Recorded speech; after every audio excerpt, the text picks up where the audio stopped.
بسم اللہ الرحمن الرحیم. البرز ٹی وی کے ساتھ کئی عبیدار آپ کی خدمت میں حاضر. آج ہم بلوچستان نیشنل پارٹی کے حوالے سے بات کریں گے.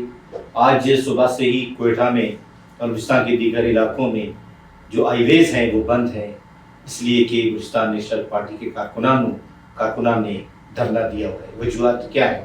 اس حوالے سے ہم بلوچستان نیشنل پارٹی کے ممبر سینٹرل ایگزیکٹو کمیٹی میر غلام نبی مری صاحب کو زحمت دی ہے، جو کوئٹہ ڈسٹرکٹ کے صدر بھی ہیں اور بلوچستان نیشنل پارٹی کے اہم عہدیدار ہے، اور ہر وقت ہم ان کو ایکٹیو دیکھتے ہیں.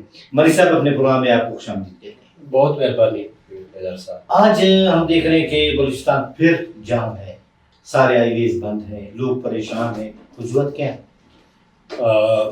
محترم بیدار صاحب، سب سے پہلے تو میں آپ کا اور آپ کی چینل کا میں شکریہ ادا کرتا ہوں کہ آج آپ نے خاص کر بلوچستان کی پرسپیکٹیو میں ایک اہم ایشو پہ ہمیں مدعو کیا، اور ہمارا جو مطالبات ہیں یا ہمارا جو چارٹر آف ڈیمانڈز ہے اسی توسط سے آج جو آپ کو پتہ ہے کہ گزشتہ کئی دنوں سے اس ملک میں ایک متنازع آئینی ترمیم کی حوالے سے جو ایک سلسلہ چل رہا ہے وہ آپ کے سامنے ہے، اور اس میں مختلف جو ہیں وہ ایک بحرانی سی کیفیت ہے کہ ہمارے جو حکمران ہیں یا جو حکمران اتحادی جماعتیں ان کی وہ بضد ہیں کہ اس 26ویں آئینی ترمیم کو ہر صورت میں ہر حالت میں اس بل کو پاس کرنا ہے. تو اسی سلسلے میں آپ نے دیکھا کہ گزشتہ کئی دنوں سے اسلام آباد میں یہ سلسلہ چلا، اور 2-3 دن ہوئے ہیں کہ ہمارے بلوچستان نیشنل پارٹی کے جو اس وقت ہمارے 2 سینیٹرز ہیں، ایک ہمارا سینیٹر ہے میر قاسم رونجو صاحب اور دوسرا جو ہمارا سینیٹر ہے وہ نسیمہ احسان صاحبہ جو ہمارے ایک فیمیل ہے. تو میر قاسم رونجو صاحب جو ہمارے پارٹی کے سینٹرل ایگزیکٹو کمیٹی کے ممبر بھی ہیں اور سینیٹر بھی ہیں، وہ ایک پیشنٹ ہے کڈنیز کے اور ڈائلسس پر ہے. 2 دنوں سے وہ اپنے بیٹے کے ساتھ، اسد اس کا نام ہے، وہ گیا اپنے ڈائلسس کی سلسلے میں. تو 2 دنوں سے متواتر ان کا کوئی اتا پتہ نہیں ہے. ان کے جو فون نمبرز ہیں وہ نمبر بھی بند ہیں، اور ان کا بیٹے کا نمبر وہ بھی بند ہے. اور اسی سلسلے میں جو ہمارا دوسری سینیٹر ہے نسیمہ احسان صاحبہ جو ہے، جو میں نے بھی کہا تھا کہ یہ ان کا بیٹا بھی 2 دنوں سے وہ بھی لاپتہ ہے، اس کا کوئی اتا پتہ نہیں ہے. تو کل رات جو یہ سلسلہ چلتا رہا، ہمارے یقیناً تشویش، ہمارے سارے صورتحال کو مد نظر رکھتے ہوئے ہمارے پارٹی کے قائد سردار اختر جان مینگل صاحب جو اس وقت دبئی میں تھے، انہوں نے یہ فیصلہ کیا کہ میں خود جاؤں گا، ان تمام معاملات کو میں دیکھوں گا. تو کل رات ہی سے ہمارے جو ایک فیمیل سینیٹر ہیں وہ بھی اپنے جو فیڈرل آج ان کا رہائش ہے وہ اپنے رہائش سے اس کو بھی اٹھایا گیا ہے، تاحال اس کا کوئی اتا پتہ نہیں. تو آج ہمارے پارٹی نے یہ فیصلہ کیا کہ یہ جو ایک سلوک ہے بلوچستان میں، اور خاص کر ہمارے اراکین پارلیمنٹ ہے ان کے ساتھ یہ جو ایک روش ہے، جو ایک رویہ ہے، پہلے تو بلوچستان کے لوگ ویسے بھی عام جو ہے ہمارے لوگوں کو لاپتہ کرنا ایک معمول ہے، ہزاروں کی تعداد میں ہمارے لوگ مسنگ ہے، ایک بہت بڑا کیس ہے، مشہور کیس ہے بلوچستان کا. اب یہ پوزیشن بنا ہے کہ ہمارے سینیٹرز کو بھی، اور وہ بھی ہمارے خاتون سینیٹر ہے وہ بھی جو ہے وہ لاپتہ ہے. تو اسی تسلسل میں آج ہمارے پارٹی نے مرکزی سطح پہ فیصلہ کیا کہ بلوچستان کی جتنے بھی نیشنل ہائی ویز ہیں ان میں مکمل طور پہ جو ہے وہ پہیہ جام ہڑتال ہوگا، اور یہ سلسلہ تقریباً صبح 11 بجے سے لے کے تاحال جو میں یہاں بیٹھا ہوں نیشنل ہائی ویز بند ہے. لیکن بھائی صاحب ہم دیکھتے ہیں کہ دیکھیں نیشنل ہائی ویز پہ کون صدا کرتا ہے؟ ہمارے ہی لوگ ہیں، ہم آپ ہی کی یہ ووٹر ہے. سارے مسافر بھی ہیں، ان میں مریض بھی ہیں، ان میں ایسی ضرورت مند بھی ہیں کہ وہ بہت ضروری کام سے جا رہے ہوتے ہیں. اب انہوں نے کیا قصور کیا ہے؟ قصور حکومت کا ہے.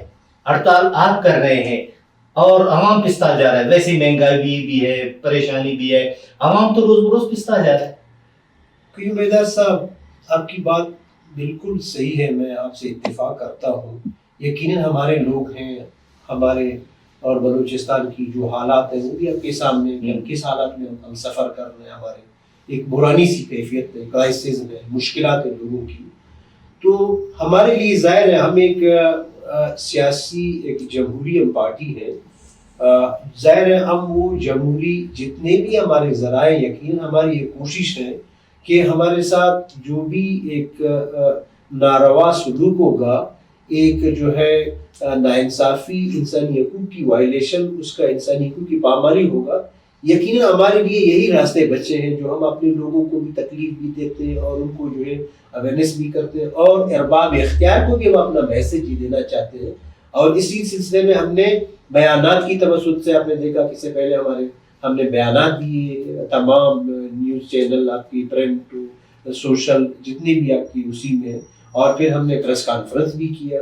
تو اس کے بعد یقیناً ہمارے لیے یہ ایک ہی راستہ ہی بچا ہے تاکہ ہم ان قوتوں کو, یقیناً اپنے ان قوتوں کو جو اس وقت با اختیار ہیں, ہم انہیں اپنا یہ میسج دینا چاہتے ہیں کہ اس طرح جو آپ آئینی ترمیم لانا چاہتے ہیں یہ ہمارے لیے قابل قبول نہیں ہے.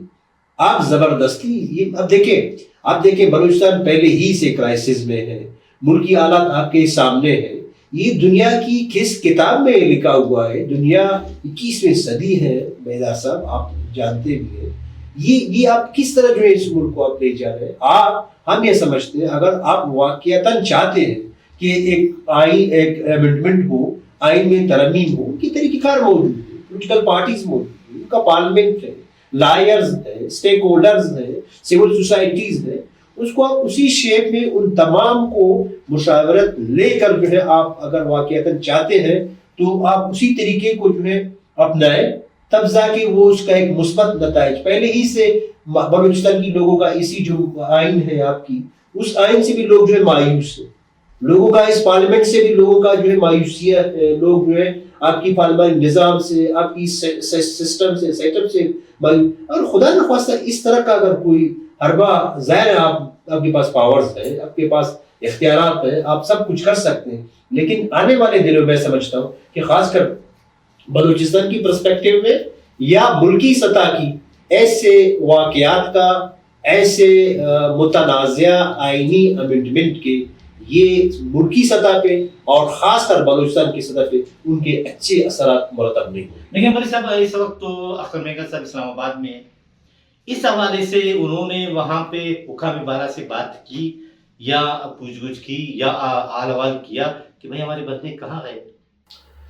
دیکھیں اس وقت پاکستان کی سطح پہ ہمارا ایک الائنس بھی ہے تحریک تحفظ آئین پاکستان کی نام سے, جس میں بلوچستان نیشنل پارٹی شامل ہے, اور اس میں پاکستان تحریک انصاف شامل ہے, اس میں پشتونخوا ملی عوامی پارٹی شامل ہے, اس میں سنی تحریک کا جو ایک جماعت ہے وہ شامل ہے, اور MWM وہ شامل ہے. یقیناً کل ہی سے یا اس سے پہلے بھی ہمارے جو پارٹی کے دوست ہیں وقتاً فوقتاً مختلف جو ہماری اتحادی جماعتوں کے ساتھ ہم نے اپنے خدشات, ہم نے اپنے تحفظات, ہم نے اپنے پارٹیز کی جو سینیٹرز ہیں ان کے ساتھ جو ایک روش ہے اس کی تشویش سے ہم نے آگاہ کیا. آپ باقی تو چھوڑے کہ اسلام آباد میں ہمارے پارٹی کے قائد صدر اختر چند مینگل صاحب نے قومی اسمبلی سے تو ریزائن کیا, لیکن وہ جو ان کی رہائش گاہ ہے لاجز ہے وہ ابھی تک ان کے پاس ہے. وہاں ہمارے پارٹی کے قائم مقام صدر ساجد ترین صاحب وہاں رہائش پذیر ہیں اسی بل کی حوالے سے. لیکن وہاں بھی آپ کی جو ادارے ہیں انہوں نے رات میں وہ مختلف شیپ میں وہاں اس کو جو ہے چاپے ہیں, اذیت دینا, یہ طریقے, یہ اس طرح کی ہتھ کنڈے میں سمجھتا ہوں کہ یہ ہتھ کنڈے اس طرح کی ہیں کہ ہم نے وہاں کی ان پارٹیوں کی سطح تک بھی اپنا جو ہمارے گریویس ہیں, ہمارے خدشات ہیں, ہم نے ان تک بھی اپنے پہنچے. اور باقی ظاہر ہے جو حکام بالا ہے اس وقت تو ہمارے اتنا وہ نہیں ہے, ہم اپوزیشن میں ہیں, ہمارے 2 ہی سینیٹرز ہیں, تو یقیناً ہم نے ہر سطح پہ اس کو جو ہے میڈیا کی توسط سے اس کو جو ہے کسی بھی شیپ میں ہم نے ارباب اختیار وہ جو سینیٹ کے اجلاس میں, اس میں خود ہمارا سینیٹر نسیمہ احسان صاحبہ وہ خود سینیٹ کے اجلاس میں جا کے انہوں نے باقاعدہ اسپیچ کی اور انہوں نے اپنے خدشات کا اظہار کیا تھا.